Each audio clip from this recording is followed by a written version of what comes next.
বাবু বলুক না।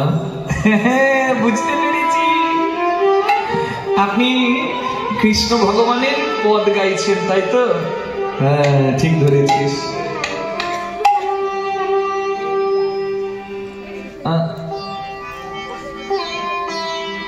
বাবু আচ্ছা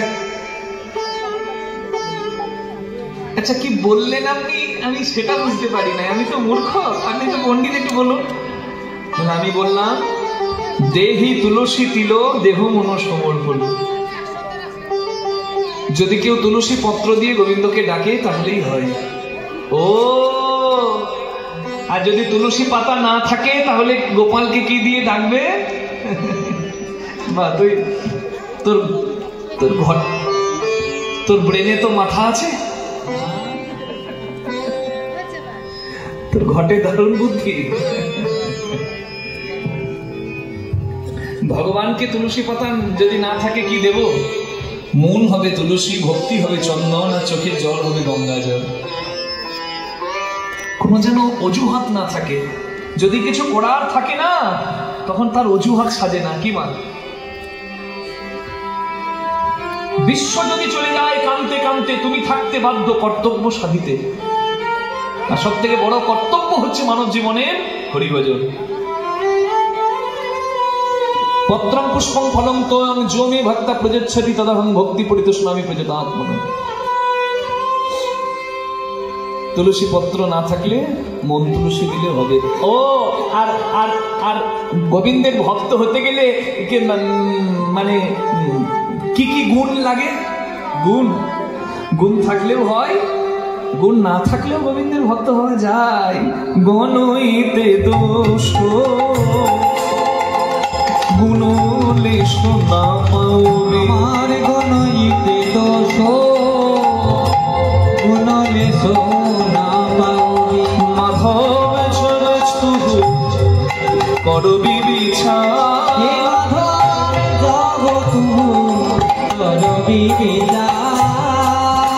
আমার গুণ তো কিছু পাবে না মাধব, কিছু পাবে না মাধব।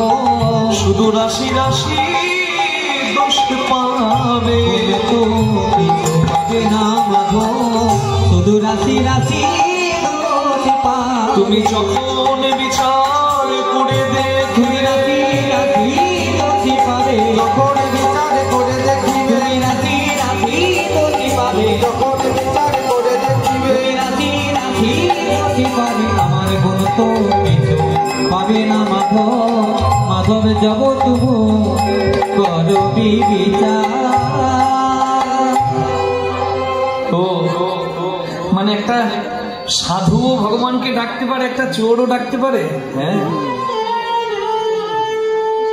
ডাকতে সবাই পারে, হয়তো কর্মফল সবাইকে পেতে হয়, কর্মফলটা সমান হবে। যে অন্যায় করছে তাকে অন্যায়ের ফল কিন্তু পেতে হবে, সেটা কেউ কারোর নিতে পারবে না। পাপ ছাড়ে না পাপ, কিন্তু হ্যাঁ ডাকার অধিকার সবার। কি মান? একটা সাধুও ডাকতে পারে, একটা চোরও ডাকতে পারে। আচ্ছা, না সে না হয় ডাকতে পারে, কিন্তু ভগবান কেন কৃপা করবে? সাধুকে কৃপা করবে। সাধু ভালো, কিন্তু চোর তো খারাপ, তাকে কৃপা কেন করবে ভগবান? ভগবান কৃপা করবে না কেন জানিস? কারণ তার নাম জগন্নাথ, জগতের নাথ। আর জগতের সবাই তার সন্তান। ছেলে ভুল যদি করে, বাবা কি ক্ষমা করে না? হয়তো পাপের ফল ছেলে পাবে, কিন্তু ক্ষমা তো বাবা করে। ভগবানের কাছে জায়গা সবার আছে। তুহু জগন্নাথ জগতে কহয়সী,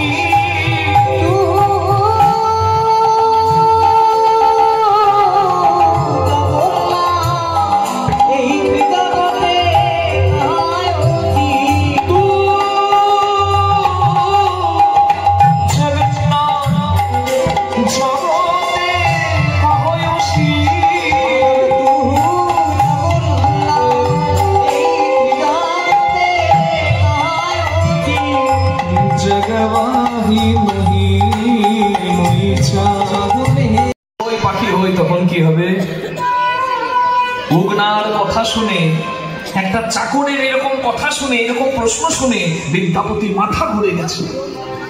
তাই তো, একটা চাকরের এত প্রশ্ন কি করে হতে পারে? তুলি তোমার চাকরের এত প্রশ্ন কি করে হতে পারে? তুলি তোমার বাড়িতে যাবে, আমি এখানে। তুই সত্যি চাকর না তুই অন্য কেউ? আমাকে পরীক্ষা করতে হবে না। কিন্তু প্রশ্ন যখন তুই করেছিস আমাকে উত্তর তো দিতেই হবে। এই জন্মে মানুষ বলে আমরা ভগবানকে বাবা সাজিয়ে নিজের সন্তান সেজে উদ্ধার পাচ্ছি। পরের জন্মে যদি পশু হই তখন তা তো গাড়ি থাকবে না, তাহলে তখন কি হবে? বিদ্যাপতি বলছে না, পরের জন্মের প্রার্থনা এই জন্মেই করতে হবে। একটু হাত জোর করবেন মায়েরা কীর্তনের এই শেষ জায়গাটিতে। হয়তো আর 5 মিনিট আপনাদের মুখ দেখতে পাবো, তারপরে এত সুন্দর বদনগুলো আমি দেখতে পাবো না। প্রার্থনা সবাই করুন আমার গিরিধারী লালকে। এই জন্মে মানুষ করেছো তাই হরিবলার বদন পেয়েছি। পর জন্মে যদি এই বদন না পাই, যদি তুমি আমায় পশু করো, হে গোবিন্দ তুমি যেন আমায় ধেনু করো। আমার দুগ্ধ দিয়ে তোমার সেবা হবে, আমার চামড়া দিয়ে মৃদঙ্গ হবে, তাতে আমার পশু জন্ম ধন্য হবে। যদি পশু না করে পাখি করো, তুমি যেন আমায় ময়ূর করে জন্ম দিও। আমার পালক দিয়ে তোমার ছোড়া হবে, আমার পালকের পাখা করে ভক্ত তোমার অঙ্গে শীতল বাতাস দেবে, তাতে আমার পাখি জন্ম ধন্য হবে। আর যদি আমায় কীট পতঙ্গ করো, যেন মধুমক্ষিকা করো, ফুলে ফুলে ঘুরে ঘুরে আমি চাকে তোমার জন্য মধু জমাবো, যে মধু পঞ্চামৃত রূপে তোমার সেবায় লাগে। আর যদি জলে আমার জন্ম হয়, তুমি যেন আমায় বৃক্ষলতা করো, তুমি যেন আমায় শঙ্খ করো, তোমার আরতি কালে ভক্ত বদনে প্রাণ ভরে বাঁচব। আর যদি আমায় বৃক্ষলতা করো, যেন আমায় তুলসী গাছ করে দিও, আমার পত্র মঞ্জুরি তোমার সেবায় লাগবে। আমার দেহ কাণ্ড কণ্ঠী রূপে ভক্তির কণ্ঠে থাকবে। তুমি যে কুলেই পাঠাও না কেন, আমি যেন তোমার সেবায় লাগি, যেন তোমার সেবায় লাগি। যে কুলে চলো দাও না কেন, আমি যেন তোমার সেবায় লাগি। আর আমি যদি খুব ভাগ্যবান হই, এই জন্মে মানুষ হয়েছি, যদি পরের জন্মে আবার মানুষ হওয়ার সৌভাগ্য পাই, তাহলে এই জগতে তোমার অনেক অনেক ভক্তের বাড়ি আছে, তুমি যেন কোনো অভক্তের ঘরে পাঠিও, যেন হরি ভক্তের ঘরে আমার জন্ম দিও। ভক্তের ঘরে আমার জন্ম দিও, আমি মনের সাধে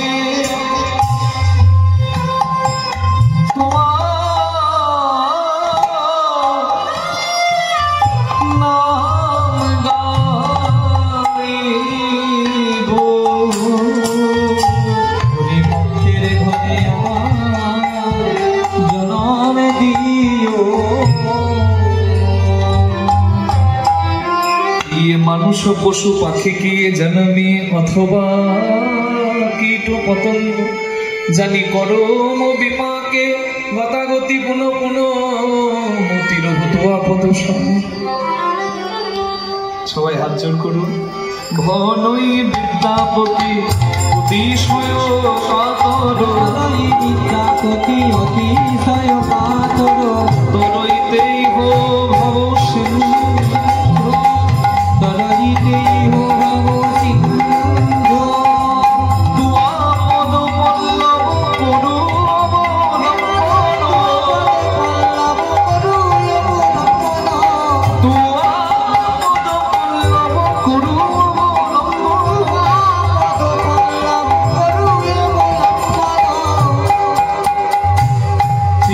তিলয়াধো দেহ দিন বন্ধু, তিলয়াধো দেহ দিন বন্ধু, তিলয়াধো দেহ দিন বন্ধু।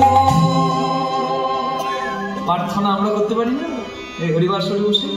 আমায় দান করো হে, আমায় দান করো হে, আমায় দান করো হে, দান করো হে, এক বিন্দু কৃপা দান করো হে, এক বিন্দু কৃপা দান করো হে। ফিরাবে না হে, ফুরাবে না, তোমার ফুরাবে না হে, ফুরাবে না হে, এক বিন্দু দানে সিন্ধু ফুরাবে না হে, বিন্দু দানে সিন্ধু, বলি হে কৃষ্ণ করুণা, এক বিন্দু দানে সিন্ধু, করুণা সিন্ধু, দানে সিন্ধু, করুণা সিন্ধু, বিন্দু দানে সিন্ধু, করুণা সিন্ধু, বিন্দু দানে সিন্ধু, ফুরাবে না হে। তিলয়াধো দেহ দিন বন্ধু, ও দিন বন্ধু, ও দিন বন্ধু, তিলয়াধো দেহ দিন বন্ধু।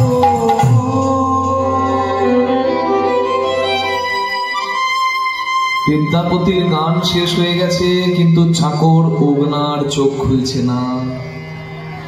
যে চাকর অগ্না এতক্ষণ নানা প্রশ্ন করছিল, যে এই জন্মের মানুষ পরের জন্মে পশু হলে কি বলবো, বিদ্যাপতি এমন উত্তর দিয়েছে, এমন প্রার্থনা করেছে, অগ্নার চোখ থেকে জল পড়ছে।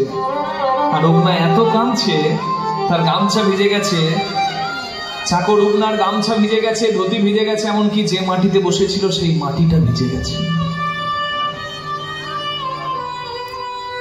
চোখই খুলছে না। শেষে বিদ্যাপতি অগ্নাকে ডাকছে, অগ্না, এই অগ্না,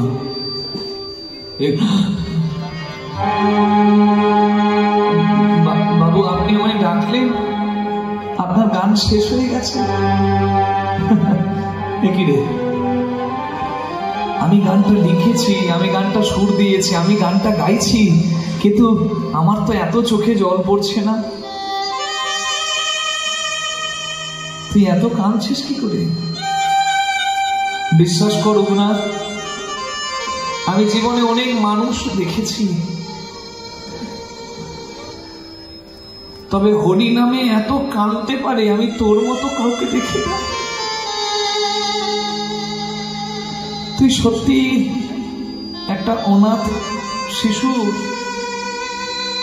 নাকি সত্যি তুই অন্য কেউ?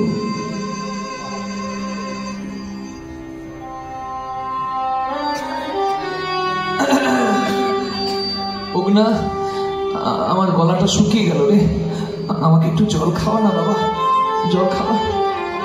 আপনি আমাকে অমৃত পান করালেন, আমি আপনাকে জল খাওয়াবো না? এক্ষুনি আনছি বাবু, আমি দেখি দেখি। অগ্না গেল জল খুঁজতে, আর বিদ্যাপতি এটাই চেয়েছিল। বিদ্যাপতি গাছের শিকড়ে বসে ভাবছে, অগ্না আমি তোকে পরীক্ষা করতেই পাঠিয়েছি, আজ তোকে আমি ধরবই, যে তুই সাধারণ চাকর না অন্য কেউ।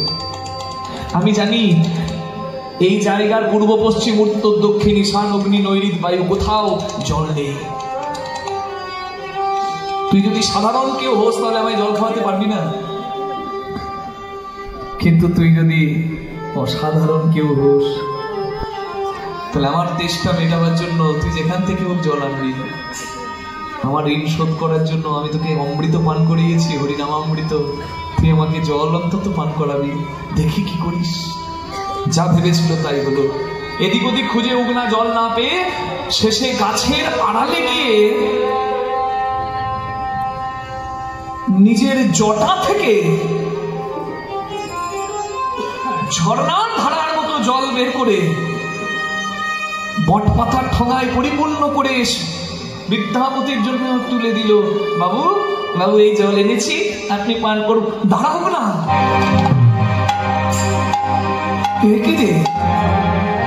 আমি তোর কাছে জল চাইলাম, তুই গাছের আড়াল থেকে আমার জন্য জল এনে দিলি, এই জল তুই কোথায় পেলি? ও বাবু আমি যেখান থেকে এনেছি, আপনি পান করুন। কখনো না, আমি পরীক্ষা করেছিলাম, আজকে তুই ধরা পড়লি। এই জায়গার আশেপাশে কোথাও জল নাই, নদী নাই, খাল নাই, বিল নাই, পুকুর নাই, ডোবা নাই, সাগর নাই, তাহলে ওই গাছের আড়ালে জল কোথায় পেলি তুই?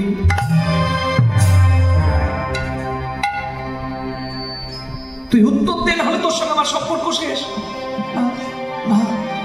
আপনি কি বলছেন বাবু? আপনাকে অত কিছু কেন জানতে হবে? আমি এনেছি, আমাকে দায়িত্ব দিয়েছেন, আমি পালন করেছি। আপনি জল পান, আমি কিচ্ছু শুনতে চাই না। আর কোনোদিন তোর মুখ দেখবো না। আমি এক্ষুনি চলে যাবো, আমি তেষ্টায় মরে যাবো, তবে এই জল খাবো না। তুই আগে বল, তুই কোথায় পেলি এই জল? আমি যদি বলে দিই বাবু,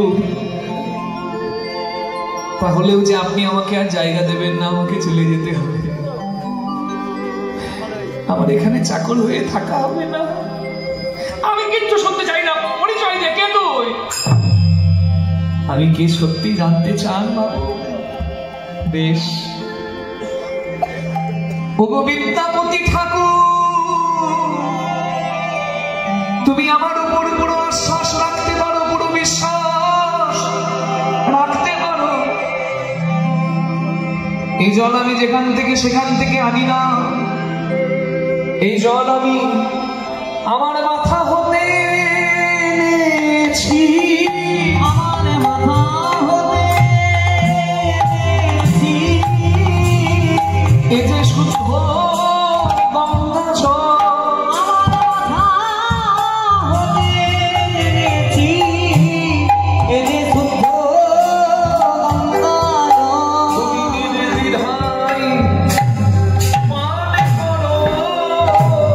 এ যে শুদ্ধ হরি বল, হরি বল। পান করো। এ যে শুদ্ধ গঙ্গা জল। তুমি নির্দ্বিধায় পান করো। আমার মাথা হতে এনেছি। কি বললি উগনা? তোর কথায় আমার হাত পা গুলো ঠান্ডা হয়ে যাচ্ছে। আমার হাত পা কাঁপছে। আমার ঘরে চাকর হয়ে এসে আমার গৃহকর্ম করলি, আমাকে তেল মাখালি, আমার পদসেবা করলি, আমার গিন্নির গালগুলো সহ্য করলি, আর এখন তুই পরিচয় দিচ্ছিস তোর মাথাতে নাকি গঙ্গা? মাথাতে গঙ্গা থাকতে পারে না কোনো সাধারণ মানুষের। মাথায় গঙ্গাকে ধরে রাখতে পারে একমাত্র আমার দেবাদিদেব মহাদেব। তবে আমার ঘরে চাকর হয়ে এসে তুই আমার সেবা করলি। তুই কে? তুই কে রে বাবা? একবার দেখা রে তো স্বরূপ দেখা, দেখা রে তো স্বরূপ দেখা। একবার দেখা রে তো স্বরূপ দেখা, দেখা রে তো স্বরূপ দেখা। তুই জটাধারী আমার গঙ্গাধারী। দেখা রে তো স্বরূপ দেখা। তবে উগ্রা দেখাইল আমন স্বরূপ, আপন স্বরূপ।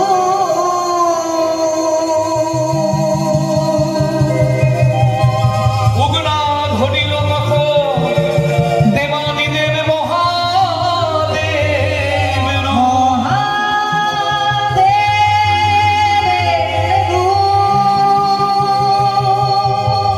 দেখি বিদ্যাপতি মনির চরণে,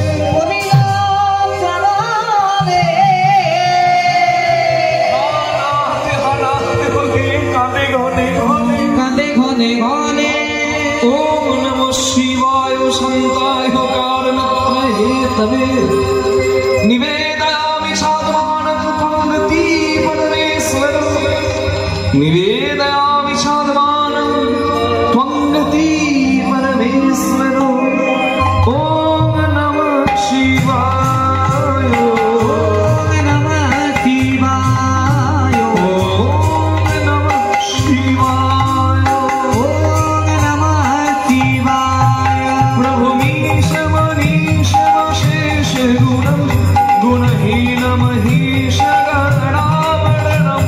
रणनीर्जित जय दैत्यपुरं प्रणमामि शिवं शिवो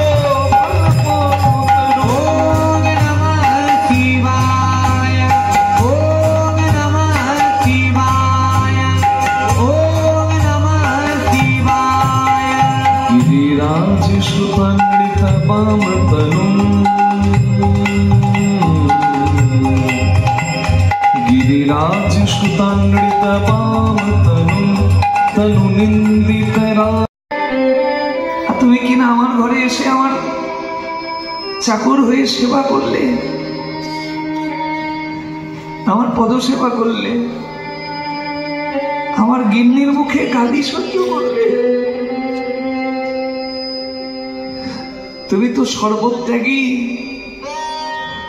তোমার কোনো অভাব নাই, তাহলে কোনোভাবে আমার ঘরে চাকর হয়ে পড়ে রইল। কি অভাব তোমার? আমি বুঝেছি আমার নরকেও জায়গা হবে না, আমি নরকে যাব। এই চুপ বিদ্যাপতি, ছেলের কাজ যদি বাবা করে, কখনো বাবার কাজ করাতে ছেলের পাপ লাগে না। ছোট্ট খোকা, খোকার যদি পা ভেঙে যায়, বাথরুমে যেতে না পারে, বাবা হাতে করে খোকার ময়লা পরিষ্কার করে। আর সেই বাবাই যখন বৃদ্ধ হয়, বাবা যখন শয্যাশায়ী হয়, খোকা নিয়ে বাবার ময়লা পরিষ্কার করে। তাতে কি কারোর সম্মান যায় না কারোর পাপ হয়? আমার বাবার একটা কথা আপনাদের বলি। আমার বাবাও কীর্তন করে বাড়ি ফেরে রাত জেগে, আমিও কীর্তন করে বাড়ি যাই কখনো কখনো। আমি একদিন ভোরবেলায় বাড়ি ঢুকেছি, সারা রাত জাগা ছিল, শুয়ে পড়েছি। আমার বাবাও সকালবেলা বাড়ি ঢুকেছে, বাবারও রাত জাগা। তো বাবা দেখছে আমি শুয়ে আছি, আমার এই গোড়ালিগুলো ফুলে গেছে। কেন? এই যে 4 ঘন্টা 3 ঘন্টা দাঁড়িয়ে থাকতে হয় প্রতিদিন। এমনকি আমাদের অনেকক্ষণ জল খাওয়া যায় না, এভরিডে মোটামুটি 6 ঘন্টা। তারপরে আবার 6 ঘন্টা 7 ঘন্টা গাড়িতে আসি, সবসময় তো এত জল খাওয়া যায় না। তাই রেগুলার স্টোন ফর্মেশন হয়ে যায়, পাথর হয়ে যায়। সমস্যা তো আছে। হরিনাম যতক্ষণ করি এটা তো আনন্দে, কিন্তু যাত্রা পথটা খুব কষ্টের। প্রতিদিন 6 ঘন্টা 7 ঘন্টা, একবার নয়, আসা 6 ঘন্টা, যাওয়া 6 ঘন্টা, 12 ঘন্টা। এটা খুব কষ্ট। আসলে কি জানেন, যাত্রাপথ তো কষ্টেরই হয়, হয় না?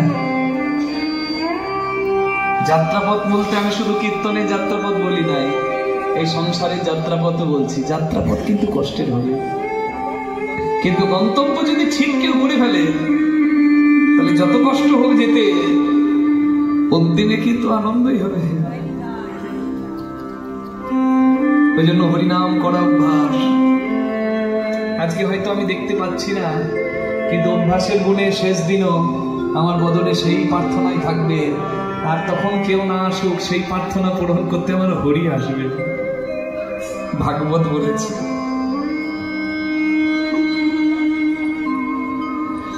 আমার বাবা মাকে দিয়ে তেল গরম করি, আমার পায়ে তেল দিচ্ছে। আমার না ঘুম ভেঙে গেছে সেদিন। আমি বাবার হাত ধরেছি শক্ত করে, আর বলছি, বাবা, আমার যে বয়সে তোমার সেবা করা দরকার, আমি যতটুকু সময় পাই করি, আমি তো তেমন সময় পাই না। কিন্তু এখন তুমি আমার পায়ে হাত দিয়ে আমাকে অপরাধী করছো, পাপ থাকবে না। আমার মাথাটিতে হাত বুলিয়ে আমাকে বলেছি, খোকা, ছেলের দায়িত্ব, ছেলের কাজ যদি বাবা একটু নেয়, ছেলের অপরাধ হয় না। খোকা, সেই কথাটাই আমার মনে পড়ছে। বিদ্যাপতিকে বুকে জড়িয়ে ধরেছে মহাদেব, তুই আমার সন্তান।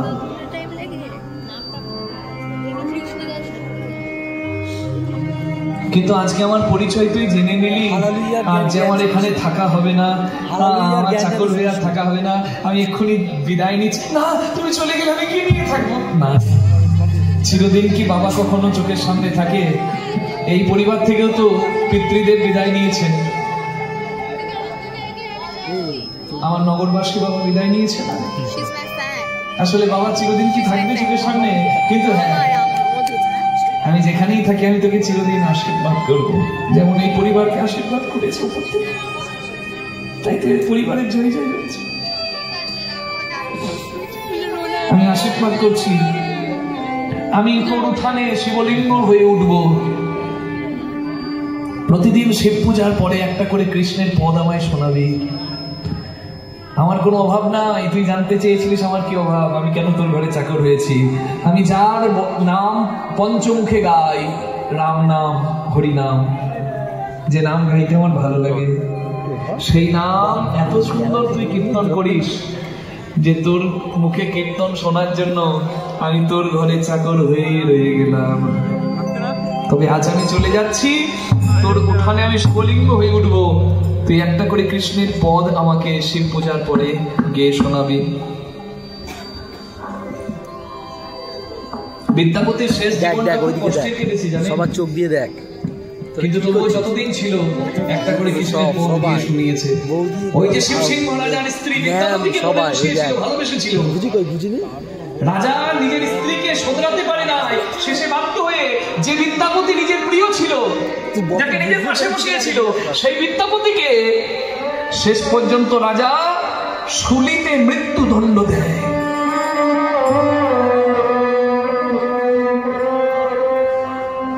জীবনের শেষ দিন যেদিন বিদ্যাপতির মৃত্যুদণ্ড, সেই দিন পর্যন্ত বিদ্যাপতি শিব পূজার পরে কোনো দোষ নাই, কিন্তু বলেছি না বাবা, ভক্তের জীবনটা খুব কষ্টের। বিদ্যাপতি রূপ আছে, গুণ আছে, কণ্ঠ আছে বলে অন্য একজন বিদ্যাপতিকে ভালোবেসেছে, আর সেই পাপের শাস্তি বিদ্যাপতিকে নিতে হলো। বিদ্যাপতি রাজার আদেশে মৃত্যুদণ্ড স্বীকার করল, কিন্তু জীবনের শেষ দিনেও শেষ ইচ্ছা যখন জিজ্ঞাসা করা হয়েছিল, বলেছিল আমি আমার মহাদেবকে কৃষ্ণের পদ শোনাতে চাই। এই হলো বিদ্যাপতি, এই হলো তার জীবন। ধন্য বিদ্যাপতি, ধন্য মিথিলা। ওই জন্য বিদ্যাপতি, চণ্ডীদাস এগুলো রত্ন। সেই বিদ্যাপতি জীবনী আমরা শুনলাম। বিদ্যাপতি এখনো নাই, তার নামে বিশ্ববিদ্যালয় হয়েছে, দ্বারভাঙা ইউনিভার্সিটি। হরি বল। আচ্ছা, এই জন্যই কীর্তন শুনতে হয়। দেখুন, আমরা জগন্নাথ যাই, পূজা দিতে হয়, পূজা দিই, ঢেউ গায়ে লাগাই নাকি? হরি বল, হরি বল, হরি বল। ওই পতাকা তোলা দেখি নাকি? আর ওই কি বলে ছেনা পোড়া খাই, ছেনা বড়া নাকি বলে, পুজো দিতে হয় বলে পুজো দিই। জগন্নাথের ধামে গিয়েছি, আর সন্ধ্যেবেলায় কি করি, ওই সমুদ্রের ধারে মাছ ভাজা, চিংড়ি ভাজা চেবাই, ব্যাস হয়ে গেল। জয়নি তাই 16 কোলা পূর্ণ। এটা মাছ ভাজা খাওয়ার জায়গা, তোমার যাবার দরকার কি ভাই? তোমার এখানে চিবিয়ে হয় না? বলবেন তাহলে ওখানে বিক্রি হচ্ছে কেন? শুনুন, মাংস যে আনতে যায়, যে টাকা দেয় আনার জন্য সেও পাপি, যে আনতে যাচ্ছে সেও পাপি, যে মাংস কাটছে সেও পাপি, যে থলিতে করে আনছে সেও পাপি, আর যে রান্না করছে সেও পাপি। আমি খাই না, ঘরে থাকি তো, ছেলেপিলেরা খায়, আমি রান্না করে দিই, সেও পাপি। আর যে খাচ্ছে সে সব থেকে বড় পাপি। জয়নাথের কি হয়ে যাচ্ছে? হ্যাঁ, হরি বল। সবাই শেয়ার করবে। ওই জন্য যে ওখানে বিক্রি করছে সে পাপের ফল পাবে, আপনি তো পাপ করছেন। ধাম মাহাত্ম্য জেনে যাবেন। কত কষ্টের জগন্নাথ ইন্দ্রদুম্ন রাজার 18টা সন্তানকে কেড়ে নিয়েছিল জগন্নাথ, যে আমাকে ডাকলে তোমার সব কেড়ে নেব। বলো, বলে তুমি আমার সর্বস্ব কেড়ে নাও, কিন্তু তুমি আমারও। 18টা সন্তানের বলিদান গুন্ডিচা মা সহ্য করেছে। জগন্নাথ পেয়েছে, বলে তুমি আমার মা। বলে আর কোনোদিন মা বলিস না, এই জগতে মা ডাকের খুব কষ্ট রে জগন্নাথ। মা হয়ে কৌশল্যাকে কাঁদতে হয়েছে, মা হয়ে ধরাকে কাঁদতে হয়েছে। তাই মায়ের খুব কষ্ট, আমি মা হব না, জগতে সবাই আমাকে মাসি বলবে। ওই জন্য গন্ডিচা মা নয়, গন্ডিচা মাসি। মাসির বাড়ি জগন্নাথ যায়, কারণ ওই মাসি মায়ের চেয়েও প্রিয় জগন্নাথের। 18টা পুত্রের বলিদান স্বীকার করেছে, তবু জগন্নাথকে ছাড়েনি। শেষে গন্ডিচা একদিন কেঁদে বলেছিল যে জগন্নাথ, তুই তো জগতের নাথ দেব,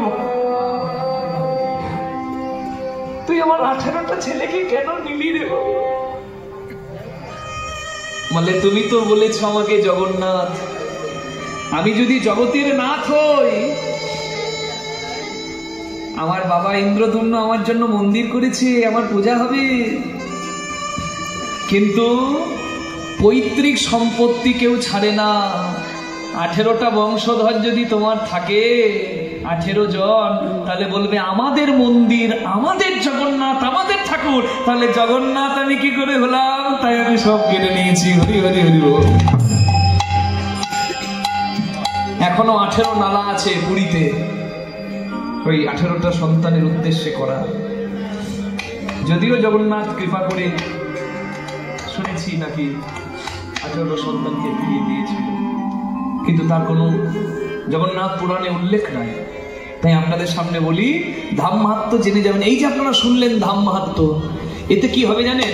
এরপরে এখানে বসে একবারও মনে হলো না, বলুন, যে যদি ওই শিবলিঙ্গ দর্শন করতে পারতাম যেখানে বিদ্যাপতি শিব পূজার পরে একটা করে পদ গীত শোনাতো। এইটাই হচ্ছে ধাম মাহাত্ম্য। এই জেনে যখন যাবেন না, এই জগন্নাথের কথা একটু বললাম, এরপরে যখন জগন্নাথের সামনে দাঁড়াবেন, কেন গৌরাঙ্গ কান্ত, আপনার চোখ থেকেও জল আসবে, তখন আপনি বুঝতে পারবেন। মাছ ভাজা খাওয়ার ইচ্ছা করবে না। এই যে যাবেন যখন এখানে, তখন এই যে ইচ্ছা, আপনার সদ ইচ্ছা জেগে যাবে, এই তো সেই শিবলিঙ্গ, এই সেই বিদ্যাপতির মধ্যে, তখন আপনার চোখ থেকে জল আসবে। এইবার জেনে যখন যাবেন বিদ্যাপতি, এখান থেকে 531 কিলোমিটার পাকুড় হয়ে যেতে হবে, দ্বারভাঙা, বিহারের দ্বারভাঙার কাছে 20 ফিট। আপনাদের যাওয়ার ইচ্ছা আছে যাদের, তারা গিয়ে দর্শন করে আসবেন। সবার উপর হরহরির কৃপা হোক। হরি হরি হরি হরি। বিদ্যাপতির সঙ্গে মহাদেবের মিলন হইল, চাঁদ বদনে সবাই মিলে হরি বল হরি বল বল। জয় রাধে জয় রাধে জয় রাধে। ইচ্ছাটা থাকতে হবে, ইচ্ছা থাকতে হবে না। আমাদের বিশ্বজিৎ বাবু যখন থানায়, ওই যে কসবা থানায় প্রথম যান, তখন ওইদিকে অন্য ধর্মের মানুষের প্রভাবটা বেশি, তো থানাতে মন্দিরও নাই, থানাতে মূর্তিও নাই। ইচ্ছা ছিল থানার ভেতরে মন্দির করে দিয়েছি, জয় রাধে, যে যায় প্রণাম করে। তখন তো মানে থানার বড়বাবু ছিলেন না, কিন্তু তখনও উদ্যোগ নিয়ে থানাতে বলে থাকবে না, মানে অন্য ধর্মের মানুষের মানে ধর্মের নাম আমাদের কানে আসে, আমাদের নাম তো আমরা করছি না, পূজা করতে পারবো না, মূর্তি থাকবে আমার মায়ের জগৎজননী মায়েরও মূর্তি থাকবে, জগন্নাথেরও মূর্তি থাকবে। এই ইচ্ছা থাকতে হবে, ইচ্ছা থাকলেই উপায় হবে। নিতাই গৌর প্রেমানন্দে হরি বল হরি বল। এই আপনারা এখানে আছেন, কর্ম সংসারে কর্মক্ষেত্রে সবাইকে থাকতে হবে, কিন্তু মনে রাখতে হবে প্রত্যেকটা কথা কীর্তনের যেন পথ চলাতে কাজে লাগবে। সেই জন্য আপনাদের কাছে একটাই প্রার্থনা, কর্ম সবার আছে, কর্ম সবাই করব, কিন্তু ওই যে গীতার বাণী, যৎকরসি যদাসনাসি যজ্জুহসি দদাসি যত্তপস্যসি কন্তে তৎপুরুষ মদর্পণ। whatever you do, whatever you finance, whatever you do, whatever you give, whatever you finance in sacrifice, do it as an offering unto me. তুমি তোমার কর্ম করো, হ্যাঁ, whatever you do, whatever you eat, তুমি যা করো, তুমি যা গ্রহণ করো, কিংবা তুমি যা ত্যাগ করো, সব করো, কিন্তু কর্মক্ষেত্রে ভগবানকে স্মরণে রেখো, ব্যাস। In that way your karma becomes your dharma. তোমার কর্মই তোমার ধর্ম হবে, সেটাই উপায়। উপায় সবার আছে। কালকে নতুন একটা সূর্য আসবে, আজকের অন্ধকারটার পরে কাল একটা নতুন সূর্য আসবে। হরি বল। সূর্য উঠলে যারা একাদশী করেছেন 9:09 থেকে 9:30 মধ্যে পারণটি করে নেবেন। দ্বাদশীতে দান ধ্যান একটু সেবার আয়োজন করে দেবেন, ভক্ত সেবার, বৈষ্ণব সেবার, বৃদ্ধি পেয়ে যাবে এতে পুণ্যের ফল। কিন্তু আপনাদেরকে কি বলবো আমি, নতুন একটা সূর্য উঠছে, অতীত সবার থাকে, অতীত যা আছে আছে, হয়েছে ভুল, অতীত ভুলে নতুন একটা সূর্য উঠবে, কালকের দিনটা আমার জন্য অপেক্ষা করছে। ওই জন্য আমাকে নতুন করে শুরু করার সুযোগ একটা সূর্য ওঠার সঙ্গে গোবিন্দ দিয়েছে। Even if a person is sinner before, but he is now fully dedicated to me, you have to consider him, Arjun, as a sant. Arjun, তুমি তাকে সাধু বলে মানবে, সেই পাপীকেও তুমি সাধু বলে মানবে যে পাপী অতীতে পাপ করেছে, কিন্তু এখন সে ভগবত চরণ আশ্রয় নিয়েছে, সে নিজের জীবনের পথ চলা সুন্দর করে ফেলেছে, নিজের চরিত্র বদলে ফেলেছে। সেই পাপীকেও তোমাকে সাধু বলে প্রণাম করতে হবে। তাই সুযোগ সবার আছে, আমরা কেন কাজে লাগাবো না? প্রেম সে বলুন রাধা রানী কি, শ্যাম সুন্দর কি, গোপালের নাম করা যাবে কি? হ্যাঁ করা যাবে। তো নিজের জায়গায় উঠে দাঁড়িয়ে করুন আমার সঙ্গে, তো হাত তুলে। গিরিধারী লাল নাচে শ্যাম গোপাল, রাধার মনি নাচে দিয়া